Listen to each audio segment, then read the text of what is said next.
po at saka si Sheikh Rakib at ina-acknowledge po natin si Governor Abdurrahman.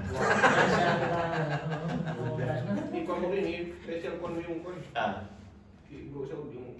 yun, si Bro Saud po, behind of the screen, nagluluto po siya ng ano, talagang Ano, libo sa... Saging. Libusaw-saw. Libusaw-saw na saging. Sponsored by Saki Saba. So, 2 minute na lang, start mo Si Ali pa, si Ali, si Bro Ali. Si Bro Ali po, siya lang, may dala siyang ano. Sama-sama pakiramdam ko. Mayroon nag-alert balik. Ha? Mayroon nag-alert balik. Ayun. Pangipan.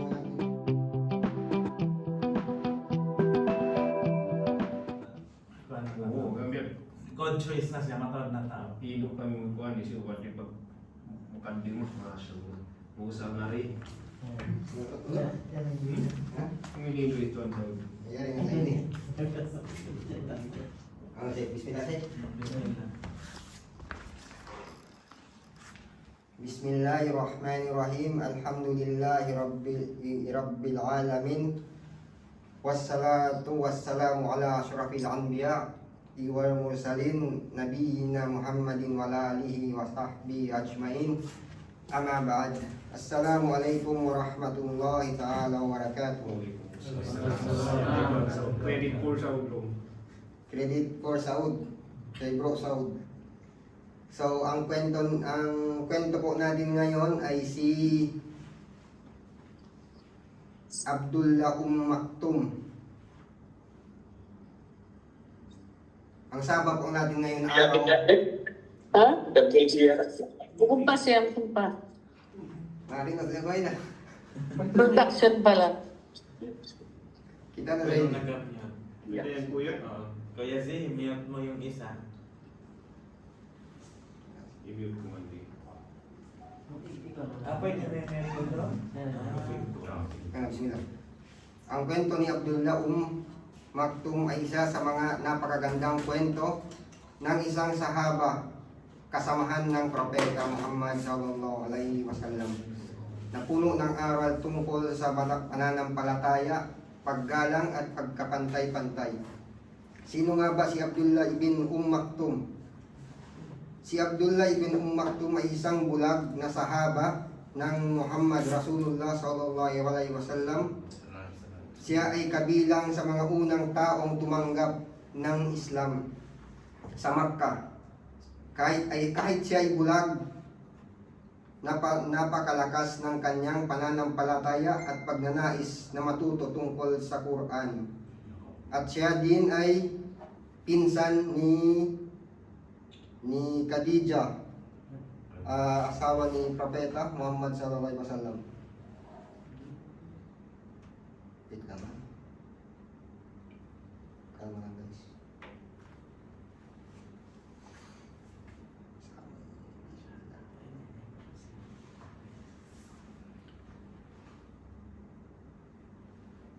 Opo, siya ay pinsan ni Khadijah bin Khuwailid, ang asawa ng Propeta Muhammad sallallahu alaihi wasallam. Ang pangyayari na naging dahilan ng Suratul Abasa. Nangyari sa Makkah isang araw, si Muhammad ay nakikipag-usap sa mga pinuno ng Quraysh upang hikayatin silang tanggapin ang Islam.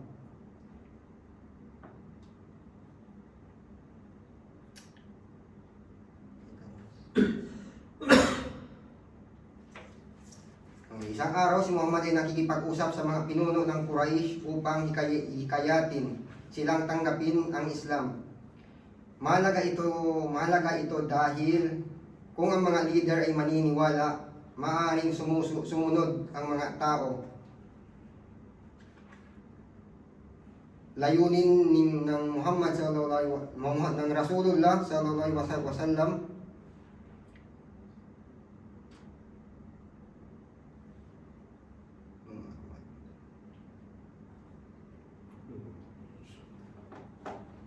Noong araw na dumating si Abdullah ibn Maktum, habang nagtuturo ang propeta, ang kausap ng propeta ay ilan sa mga pinuno ng Quraysh.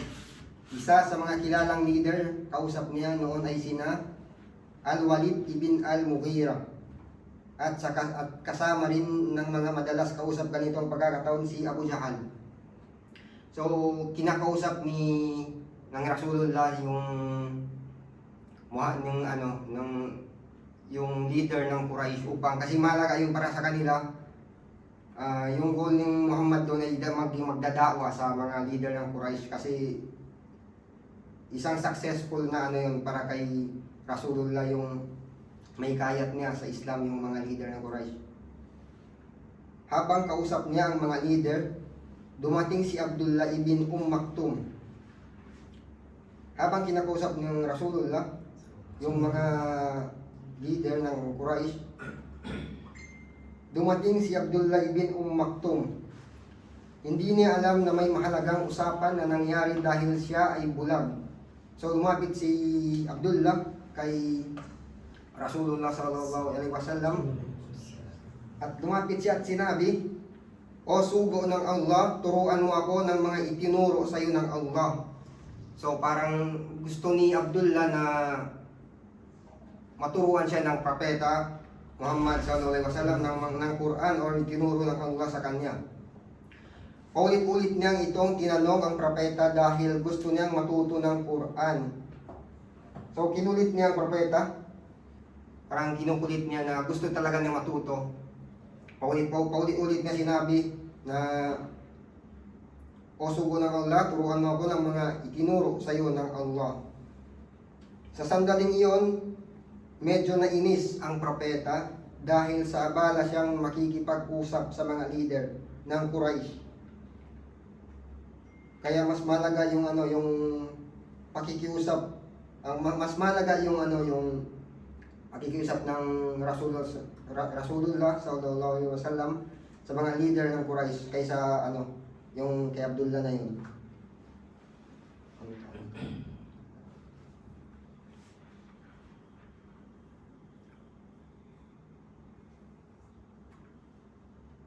Okay. So sa sandaling iyon, medyo nainis ang propeta dahil siya ay nakikipag-usap sa mga leader ng Quraysh. Kaya sandali siyang kumunot ang noo at umiwas kay Abdullah. So nung lumapit si Abdullah kay Rasulullah sallallahu alaihi wasallam, tapos yung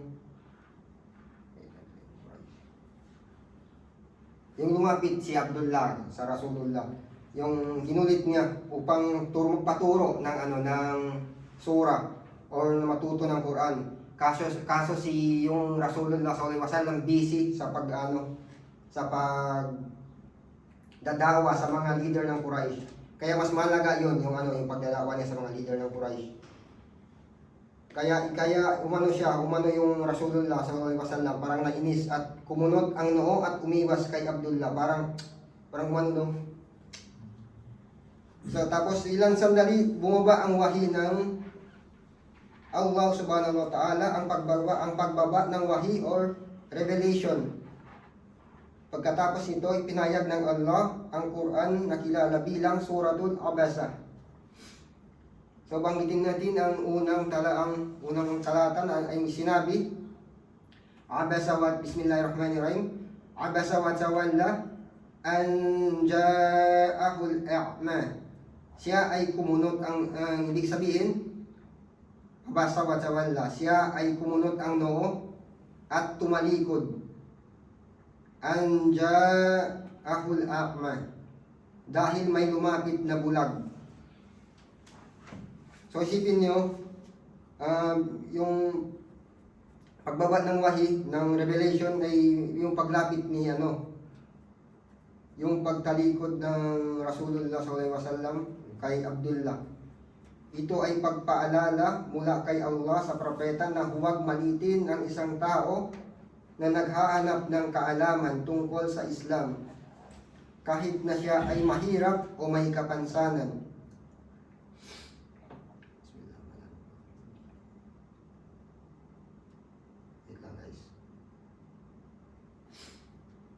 Pagkatapos ng pangyayari, pagkatapos bumaba ang talata, nagbago ang pakikitungo ng Muhammad kay ang pakikitungo ng Rasulullah Muhammad sallallahu alaihi wasallam kay Abdullah ibn Maktum. So sa tuwing makikita siya ng propeta, sinasabi niya maligaya. So pag nagkakasalubong si yung Rasulullah sallallahu alaihi wasallam kay Abdullah, pag tuwing nagkakasalubong sila, sinasabihan na si Abdullah na maligayang pagdating sa taong dahilan kung bakit pinagsabihan ako ng aking Panginoon. Ipinakita nito ang kababaang loob ng propeta at ang mataas na respeto kay Abdullah.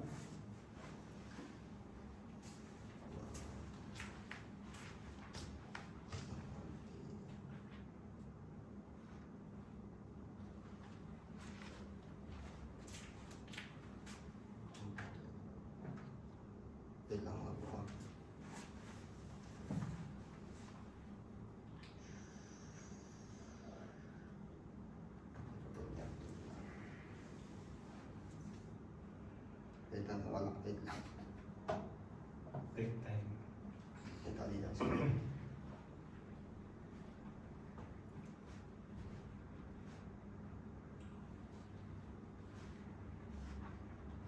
So, doon tayo sa suratul Abasa. May napakalalim na wisdom kung bakit ang suratul Abasa ay nagsimula sa ganitong paraan. Abasa wa tawalla, siya ay sumingot at tumalikod. Kapansin-pansin hindi direktang sinabi ang pangalan ng propeta Muhammad sallallahu alaihi wasallam sa unang talata. Narito ang ilang malalim na dahilan sa mga mufassir or scholar ng tafsir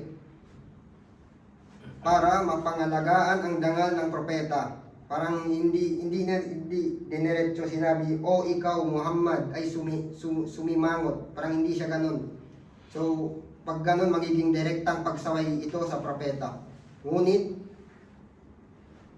pinili ng Allah ang paraan na hindi direktang pagbanggit upang mapanatili ang mataas na dangal ng propeta kahit siya ay pinapaalalahanan. Ito ang pakitang paggalang ng Allah sa kanyang sugo. So, isa sa mga lesson doon, pag may mga magda or may kasalanan ng isang tao, so doon sa sura na pinakita na huwag direkta sa huwag siya direkta sabihan sa tao na may kasalanan na yung diretso ba. So pwede naman yung na kausapin ng mabuti ang tao, hindi siya ipahiyain.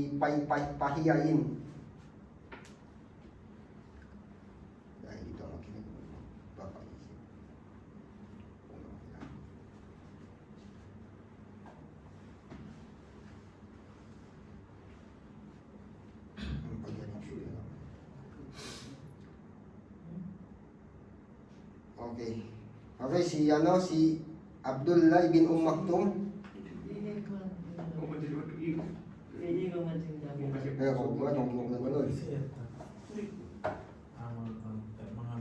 Ito na ba? Ang kanyang mahalagang role sa Islam. Si Abdullah ibn Maktum ay naging mualbin.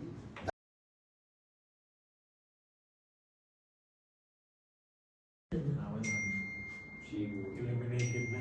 Safe na. Eliminated na guys. Balik na kayo. Ay, balik na ka mo rin, Isab. Mayroon na ba? Balik ka na mo rin, Prem. Uy, Bro James. Sabay ko, share na kami Sabay ko. Bismillah. Ang kanyang mahalagang role sa Islam, si Abdullah ibn Maktum ay naging muadzin. Sponsored by Saan. Bayisa ba? Wani sponsor mo doon? Sponsored. Allahu Akbar, liusaw.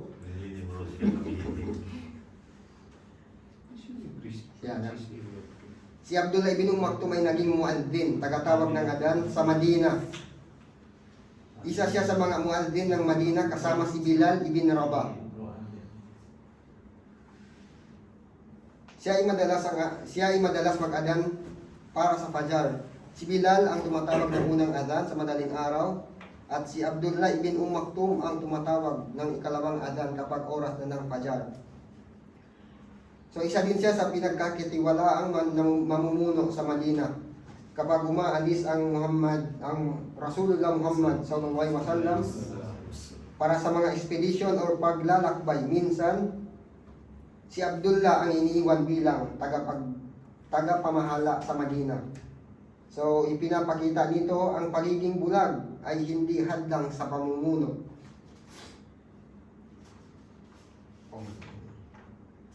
At matapang na mandirigma. Bagamat bulag, gusto niyang makibahagi sa laban para sa Islam.